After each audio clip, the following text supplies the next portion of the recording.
അധികം വാച്ചുകളിലില്ലാത്ത ഒരു സ്പെഷ്യൽ സ്പെക്കോട് കൂടിയ ഒരു കിടിലൻ സ്മാർട്ട് വാച്ചാണ് എൻ്റെ കയ്യിലുള്ളത്.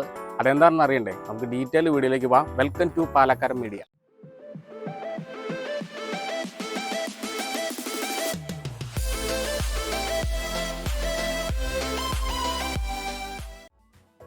അപ്പോൾ റെഡ്മിയുടെ വാച്ച് 5 ആക്റ്റീവ് ആണ് നമ്മുടെ ഇരിക്കുന്നത്.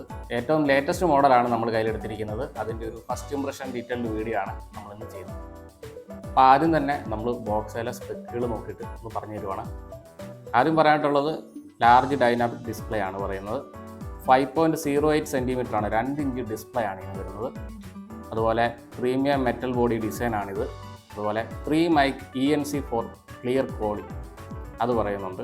ഇതിൻ്റെ തന്നെ ഒരു സ്പെഷ്യൽ സ്പെക്കാണ്. അത് നമ്മൾ സ്റ്റാർട്ടിങ്ങിലേ പറഞ്ഞിരുന്നു, അത് ഡീറ്റെയിൽ ആയിട്ട് ഞങ്ങൾ പറയുന്നുണ്ട്. പിന്നെ ബാറ്ററി ലൈഫ് നമുക്ക് 18 ഡേയ്സ് 18 ദിവസത്തോളം ബാറ്ററി ലൈഫാണ് ഇങ്ങനെ പറയുന്നത്. പിന്നെ വരുന്ന സ്പെക്ക് എന്ന് പറഞ്ഞാൽ 200+ വാച്ച് ഫേസസ് ഉണ്ട് ഇതിൽ. അതുപോലെ ഹാർട്ട് റേറ്റ് മോണിറ്റർ മറ്റുള്ളതിലുള്ള പോലെ തന്നെ. അതുപോലെ വർക്കൗട്ട് മോഡ്സൊക്കെ, സ്പോർട്സ്, വാക്കിങ്, അങ്ങനെയൊക്കെയുള്ള കാര്യങ്ങൾ അത് യൂഷ്വലി ഉള്ള സാധനങ്ങളാണ്, എടുത്തു പറയേണ്ട കാര്യമില്ല. മറ്റു വാച്ചുകളിലുള്ള പോലെ തന്നെ ഇതിലുണ്ട്. അതുപോലെ ഹിന്ദി ലാംഗ്വേജ് സപ്പോർട്ടൂടെ കാണിക്കുന്നുണ്ട് ഇവിടെ. അപ്പോൾ ബോക്സിലുള്ളതെന്ന് പറഞ്ഞായിട്ട് യൂസർ ഗൈഡ് ഉണ്ട്, പിന്നെ 1 ഇയർ വാറണ്ടി ഉണ്ട്. അത് കൂടാതെ അതിൻ്റെ ചാർജ് ചെയ്യാനുള്ള മാഗ്നറ്റിക് റീചാർജ് കേബിളുണ്ട്. അപ്പോൾ അധികം വാച്ചുകളില്ലാത്ത ഒരു സ്പെഷ്യൽ സ്പെക്ക്, അതിൻ്റെ കാര്യം നമ്മളൊന്ന് ഡീറ്റെയിൽ ആയിട്ട് പറയാനായിട്ട് പോവാണ്. ENC ആണ് പറയാനായിട്ടുള്ളത്. അതായത് നമുക്ക് കോൾ ചെയ്യുമ്പോൾ യാതൊരു ഡിസ്റ്റർബൻസും ഇല്ല എന്നുള്ളതാണ്. നിങ്ങൾ ഈ ക്രൗഡഡ് ആയിട്ടുള്ള ഏരിയകളിലൊക്കെ ഒത്തിരി ശബ്ദങ്ങളൊക്കെ ഉള്ള സ്ഥലത്ത് പോയി നിന്ന് കോൾ ചെയ്താലും ആ ശബ്ദങ്ങളൊക്കെ ഇതിനകത്ത് മ്യൂട്ട് ചെയ്യും. 3 മൈക്കാണ് ഇതിനകത്ത് ഇൻബിൽറ്റ് ആയിട്ടുള്ളത്. അതുകൊണ്ട് തന്നെ ബാക്കി ക്രൗഡായിട്ടുള്ള സൗണ്ടുകളൊന്നും കിട്ടില്ല. നിങ്ങൾ സംസാരിക്കുന്നത് മാത്രം നല്ല പെർഫെക്ഷനായിട്ട് കിട്ടും. അതാണ് ENC എന്ന് പറയുന്നുള്ള ഫീച്ചർ.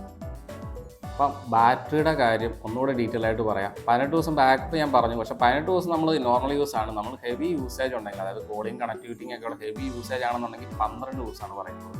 ആണ് ബാറ്ററിയുടെ ഒരു ബാക്കപ്പ് പറയുന്നത്. പിന്നെ ഇതിന് 2 കളറുകളാണ് അവൈലബിൾ ആയിട്ടുള്ളത്. നമ്മളെ ഇപ്പോൾ ഇരിക്കുന്ന ബ്ലാക്കാണ്, അതായത് മിഡ് നൈറ്റ് ബ്ലാക്ക് എന്ന് പറയും. മിഡ് നൈറ്റ് ബ്ലാക്ക് പിന്നെ മാറ്റ് സിൽവർ, 2 കളറിലാണ് ഈ വാച്ച് അവൈലബിൾ ആയിട്ടുള്ളത്. ഇനി ഇതിൻ്റെ ഓപ്പറേറ്റിംഗ് സിസ്റ്റം പറയുകയാണെങ്കിൽ ഷവോമിയുടെ ഹൈപ്പർ OS ആണ് ഇതിനകത്ത് ബിൽഡ് ചെയ്തിരിക്കുന്നത്. അതുപോലെ അലക്സ സപ്പോർട്ടാണ്. അലക്സ ഒരുമാതിരി എല്ലാവർക്കും അറിയാവുന്ന കേസുകളാണ്. നമ്മൾ കമാൻഡിങ് കൊടുത്തു കഴിഞ്ഞാൽ അതിന് റെസ്പോണ്ട് ചെയ്യും. ഇനി ഇതിൻ്റെ ഒരു നെഗറ്റീവ് തോന്നിയ കാര്യം അതുകൂടെ കമ്മ്യൂണിക്കേറ്റ് ചെയ്യുകയാണ്. ഇതിൻ്റെ സ്റ്റാഫാണ് കേട്ടോ. മറ്റുള്ള വാച്ചുകളിലൊക്കെ പോലെ അങ്ങനെ ഒരു കയറ്റി ഇടുന്ന പോലെ അല്ല ഇത് പഞ്ചായിട്ട് ആ ഒരു ഹോളിലേക്ക് അഡ്ജസ്റ്റ് ചെയ്ത് ഇടുന്ന ഒരു പരിപാടിയാണ് വന്നിരിക്കുന്നത്. അത് നമുക്ക് ഇടുമ്പോഴത്തേക്ക് നമുക്കൊരു പ്രയാസം തോന്നുന്നുണ്ട് നന്നായിട്ട്. അതൊരു ചെറിയ നെഗറ്റീവായിട്ട് എനിക്ക് ഫീൽ ചെയ്യുന്നുണ്ട്. അപ്പോൾ ഇതിന് ബട്ടൺസ് പറയുകയാണെങ്കിൽ വാച്ചിൻ്റെ റൈറ്റ് സൈഡിൽ തന്നെ ഒരു സിംഗിൾ ബട്ടണേ ഉള്ളൂ. ബാക്കിയൊക്കെ ഫുള്ള് ടച്ച് വഴിയുള്ള കളികളാണ്. നമ്മൾ ടച്ച് യൂസ് ചെയ്ത് നമുക്ക് ചെയ്യാം. ഇത്രയും വലിയ സ്ക്രീൻ ആയതുകൊണ്ട് തന്നെ നമുക്ക് ശരിക്കും നമുക്കത് യൂസ് ചെയ്യാൻ പറ്റും. എല്ലാം ഉണ്ട് കൃത്യമായിട്ട്. അതുപോലെ അതിന് മെനു ഉണ്ട്. എല്ലാ ഫീച്ചേഴ്സും അതിനകത്ത് തന്നെ ഉണ്ട്. നമുക്ക് ടച്ച് ചെയ്തെടുക്കാം. ഇനി അതിൻ്റെ സൈഡിൽ നമ്മൾ നോക്കിക്കഴിഞ്ഞാൽ അതിൻ്റെ ഒരു സ്പീക്കർ വരുന്നത് അതിൻ്റെ സൈഡിലൊരു ഹോള് കാണാം. നമുക്ക് ആ ഹോളിൻ്റെ അവിടെയാണ് സ്പീക്കർ വരുന്നത്. ഡിസ്പ്ലേ അത്യാവശ്യം ക്വാളിറ്റി ഉള്ള ഡിസ്പ്ലേ ആണ് വന്നിരിക്കുന്നത്. ബ്രൈറ്റ്നസ് ഒക്കെ നന്നായിട്ട് ഫീൽ ചെയ്യുന്നുണ്ട്. നമുക്ക് മാക്സിമം ബ്രൈറ്റ്നസ് കയറ്റിയിട്ടാലും അത്യാവശ്യം ബ്രൈറ്റ്നസ് ഫീൽ ചെയ്യുന്നുണ്ട്. ആ ഒരു ബ്രാൻഡിൻ്റെ ക്വാളിറ്റി കറക്റ്റ് നമുക്കറിയാം. പിന്നെ ഇത് നോക്കിയപ്പോൾ മറ്റൊരു കാര്യം മനസ്സിലായത്, അത് നമുക്ക് ഏത് ആംഗിളിൽ നോക്കിയാലും നമുക്ക് ആ സമയം അറിയാൻ പറ്റുന്നുണ്ടെന്നാണ്. ലെഫ്റ്റിൽ നിന്ന് റൈറ്റിൽ നോക്കി ഇച്ചിരി നമ്മൾ ചെരിഞ്ഞ് നോക്കിയാലും നമുക്ക് കൃത്യമായിട്ട് ആ വ്യൂവിങ് കറക്റ്റായിട്ട് നമുക്ക് കിട്ടുന്നുണ്ട്. അത് നല്ലൊരു ക്വാളിറ്റി ആയിട്ട് തോന്നും.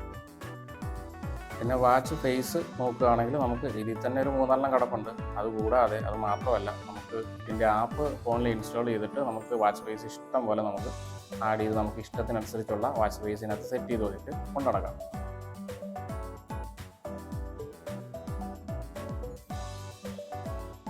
ചാർജർ മാഗ്നറ്റിക്കാന്ന് പറഞ്ഞല്ലോ. ഇതിങ്ങനെ ആ ഒരു ഡയറക്ഷനിൽ ഇങ്ങനെ വെച്ച് കഴിഞ്ഞാൽ മതി, കൂടെ കണക്റ്റായി. നമ്മളത് തിരിച്ച് കണക്ട് ചെയ്യാൻ ശ്രമിച്ചാൽ മാഗ്നറ്റ് ആയതുകൊണ്ട് കണക്റ്റ് ആവില്ല, അതിങ്ങനെ തള്ളിപ്പോയി. ഇതിൻ്റെ ബഡ്ജറ്റിൻ്റെ കാര്യം പറയുകയാണെങ്കിൽ തീർത്തും ലോ ബഡ്ജറ്റ് അല്ല. ഇത് ഒരു ബ്രാൻഡഡ് സാധനത്തിന് വരാൻ പറ്റുന്ന ഒരു ന്യായമായ വില ഇതിനുണ്ട്. ഞങ്ങൾക്ക് കിട്ടിയത് ഒരു 2000 3000 ഒക്കെ ഒരു ഇടയിൽ വരുന്ന റേഞ്ചാണ് കിട്ടിയിരിക്കുന്നത്. പക്ഷേ അതിൻ്റെ ഒരു ബ്രാൻഡിൻ്റെ ഒരു ക്വാളിറ്റി ഉണ്ട്. അപ്പോൾ ഇത്രയാണ് ഇതിൻ്റെ ഫീച്ചേഴ്സ് വരുന്നത്. പിന്നെ ആ വാച്ച് കിട്ടുമ്പോഴുള്ളൊരു പ്രയാസം നിങ്ങൾ കണ്ടല്ലോ, അതിൻ്റെ ഒരു ആ സ്റ്റാഫിൻ്റെ ഒരു ഇച്ചിരി നെഗറ്റീവായിട്ട് തോന്നുന്നു. പിന്നെ അതുപോലെ ഇതിൻ്റെ ലിങ്കും പർച്ചേസിങ് ലിങ്കും നമ്മൾ ഡിസ്ക്രിപ്ഷൻ ബോക്സിലുണ്ട്. ആമസോണിൻ്റെ ലിങ്കാണ് തരുന്നത്. നിങ്ങൾക്ക് അത് ചെക്ക് ചെയ്ത് വാങ്ങണമെങ്കിൽ വാങ്ങാം. അപ്പോൾ ഇതുപോലുള്ള ക്വാളിറ്റി വീഡിയോകൾ വീണ്ടും ലഭിക്കാനായിട്ട് ചാനലൊന്ന് സബ്സ്ക്രൈബ് ചെയ്ത് വെക്കുക. നമുക്ക് അടുത്ത വീഡിയോയിൽ കാണാം. Good bye.